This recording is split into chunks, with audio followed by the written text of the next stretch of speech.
जी ये चैप्टर हमारा छोटा सा था, तो अब हम उसके बाद एक अगला चैप्टर स्टार्ट करेंगे, कैश एंड मार्केटेबल सिक्योरिटीज़। अब कैश और मार्केटेबल सिक्योरिटीज़ में सबसे पहले जो चीज़ समझने वाली है वो है हमारे पास 2 से 3 चीज़ें हैं। सबसे पहले इसमें कैश रिलीज़ का एक कॉन्सेप्ट है, एनुअल ग्रॉस बेनिफिट्स का। कैश रिलीज़ का होता है कि आप डेली जो आपकी एवरेज कलेक्शन है उसको मल्टीप्लाई करते हैं आप टाइम सेविंग के साथ। आप जितने टाइम सेव करें, जितने दिन के लिए आप काम करना चाहते हो वो सेव करते हैं उसके बारे में। और एनुअल ग्रॉस प्रॉफिट का फार्मूला है कैश रिलीज जो ऊपर हमें वैल्यू हासिल उसको मल्टीप्लाई बाय रिटर्न रेट या अपॉर्चुनिटी कॉस्ट के साथ मल्टीप्लाई करेंगे तो हम उससे निकाल सकते हैं annual gross profit. Opportunity cost क्या होती है? वो कॉस्ट जो आप रिसीव तो नहीं कर सकते लेकिन आप उसको रिफ्यूज़ कर देते हो या रिजेक्ट कर देते हो, तो उसको हम अपॉर्चुनिटी कॉस्ट बोलते हैं। अब एक क्वेश्चन है, the Jindal company currently has a centralised billing system. Payments are made by all customers to the centralized billing location. It required no average 4 days for the customer mail payment to reach the central location. मतलब वो 4 दिन का time देता है कि 4 दिन के अंदर वो पेमेंट करेगा तो वो एक्चुअल टाइम पे उनके पहुंचेगी. An additional day and a half is required to process payment before a deposit can be made. मतलब एक दिन या 1.5 दिन लगेगा तो उनका जो उसके बाद बैंक में डिपॉजिट होंगे और फिर उनका प्रोसेस कंप्लीट होगा. The firm has a daily average collection of $5 lakh.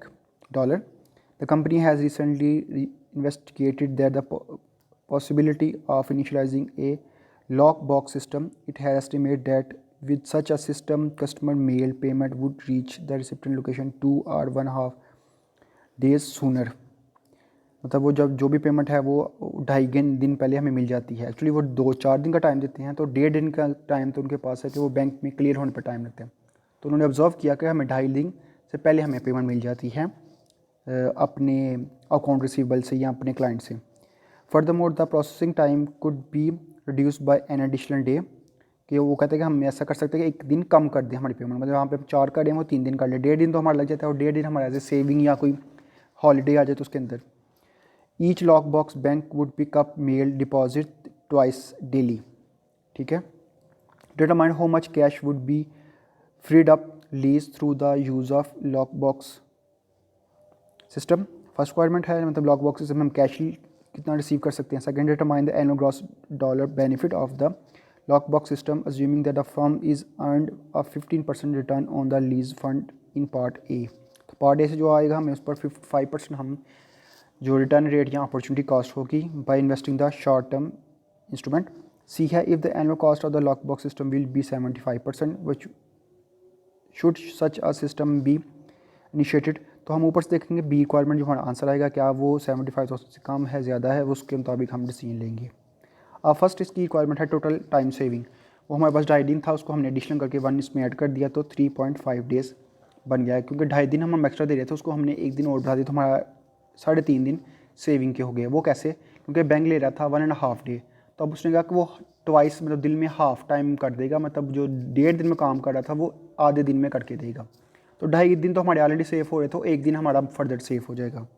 तो 3.5 मल्टीप्लाई बाय 5 लाख जो एजुकेशन डे था डेली था, तो डॉलर हमारे पास वैल्यू आ गई 17,50,000 हमारे पास आ गई कैश रिलीज़.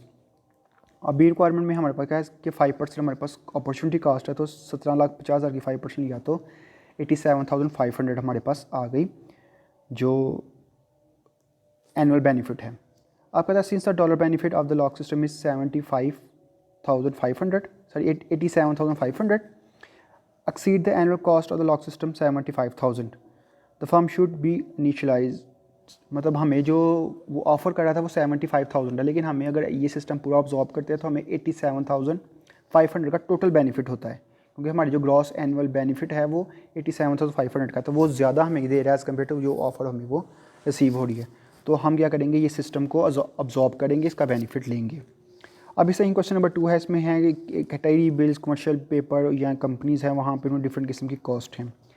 तो अब इन कॉस्ट के बारे में आगे कहते हैं company margin tax rate of the federal income tax purpose is 30% after launch for the payment of the state income tax and the it's marginal incremental tax rate with respect to California income tax is 7% on the basis of after tax return, which is the most attractive investment. Are there other consideration? तो हमें 3 तरह के investment है उसको देखते हैं कि कैसे चलेंगे. अब सबसे पहले हमारे पास जो ट्रेडी बिल है वो 30% है फेडरल के. ठीक है जी। अब 30% ही हमारे पास कमर्शियल पेपर्स हैं, ठीक हो गया। अब नीचे कैलकुलेशन है जिसमें हमने ये शो किया है कि अगर 30% हो इन दो एरियाज़ में तो बाकी तो बचा 70%। तो 1 माइनस 0.7 ये 70% को शो करता है, मल्टीप्लाई बाय 0.30 जो गवर्नमेंट का टैक्स रेट है। ये टैक्स रेट की बात हो रही है, जो 30 है ये टैक्स रेट है, और जो पहले वाला हिस्सा है वो पोर्शन है 1 माइनस 0.7। तो जो आपको पता है जब मार्केट प्रेफर स्टॉक होते हैं इनमें से टैक्स माइनस हो के हमें अमाउंट मिलती है, लेकिन जो कमर्शियल पेपर हों, बिल्स हों, बॉन्ड्स हों, उन पर टैक्स कलेक्शन कटने से पहले कलेक्ट होती है। तो ये काटें तो 0.09 हमें प्रेफर स्टॉक से मिलता है। अब स्टेट रेट्स हैं जिस पे कमर्शियल पेपर पे 7% है और मनी मार्केट पे 7% है, लेकिन टेरी बिल्स पे कोई भी टैक्स रेट नहीं है, ये मेंशन किया हुआ है नीचे, ठीक है जी। अब उसके बाद है कंबाइंड एफर्ट 0.3, 0.37 और 0.16।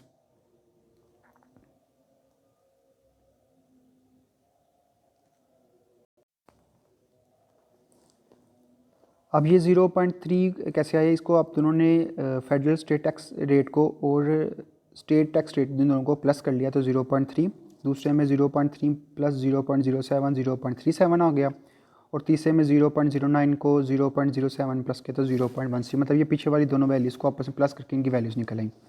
1 माइनस 0.3 ये 1 में से माइनस करना है, 1.0.37 और 1 माइनस 0.16 इनको उनके जो रेट हैं 8%, 8.5%, 7% मल्टीप्लाई किया तो 5.6, 5.37 और 5.88% आ गई हमारे पास values after tax expected return, इनका जो मतलब जो रिस्क रेट है वो हम लोगों ने इस तरह निकाली है। अगर आप लोग नीचे पढ़ना चाहें तो नीचे या कम्बिनेशन या एक्सप्लेनेशन भी हैं तो आप लोग पढ़ सकते हो ताकि आपका कॉन्सेप्ट क्लियर हो सके।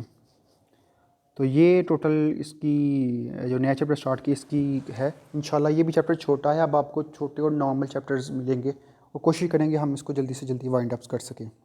ओके जी, अल्लाह हाफिज़।